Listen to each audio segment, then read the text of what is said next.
Fidel Castro fue uno de los líderes políticos imprescindibles en el mundo del siglo XX. Su revolución en Cuba impactó en la región latinoamericana. En la década de los 60 y los 70, al establecer el modelo socialista en la isla caribeña y retar el modelo político que impulsaba Estados Unidos. La explotación de los países pobres por los países ricos debe cesar. Basta ya de hablar de un nuevo orden económico internacional especulativo que nadie entiende. Nació el 13 de agosto de 1926. Fue el tercer hijo de un matrimonio de padre español y madre cubana. De niño, vivió la pobreza familiar mientras estudiaba la primaria con su tía en Santiago de Cuba. No obstante, la educación siempre fue una prioridad para sus padres. Para cursar la preparatoria, se muda a La Habana, donde destacó por ser un gran atleta.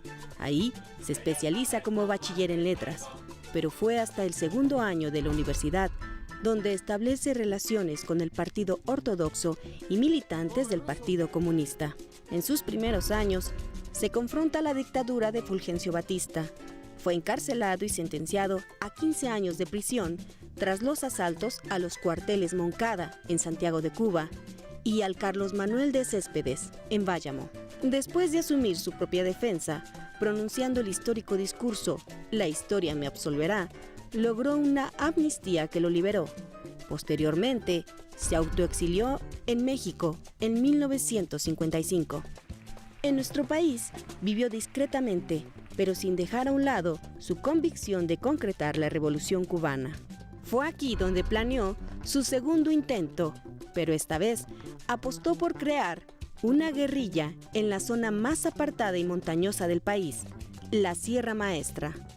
Agrupó a un equipo de fieles compañeros, entre ellos a Che Guevara y a su hermano Raúl, actual presidente cubano. Fidel Castro y otros 81 revolucionarios partieron de México y desembarcaron en las costas de Las Coloradas, provincia de Granma, el 2 de diciembre de 1956 para iniciar la lucha armada. En la noche del 1 de enero de 1959, entró victorioso junto con sus tropas a la ciudad de Santiago de Cuba, mientras Batista huía del país.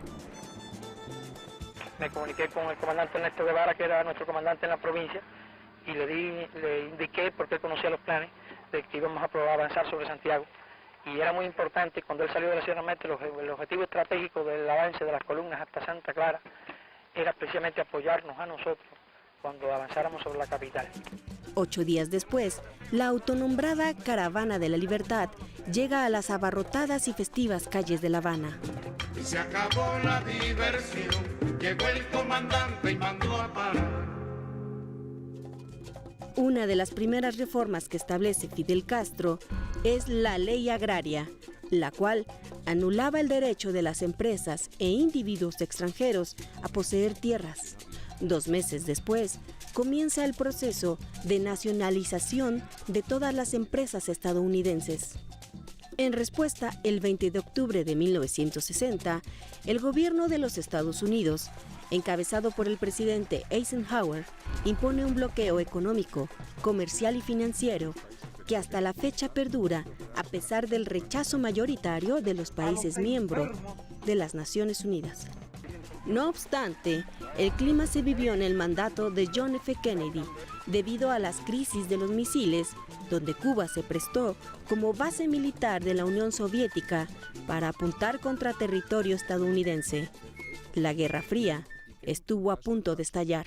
El 31 de julio de 2006, el padre de la Revolución cubana publica por primera vez una proclama donde delega el poder y gobierno de Cuba a su hermano Raúl Castro, por una crisis intestinal aguda que lo lleva a enfrentar una complicada operación.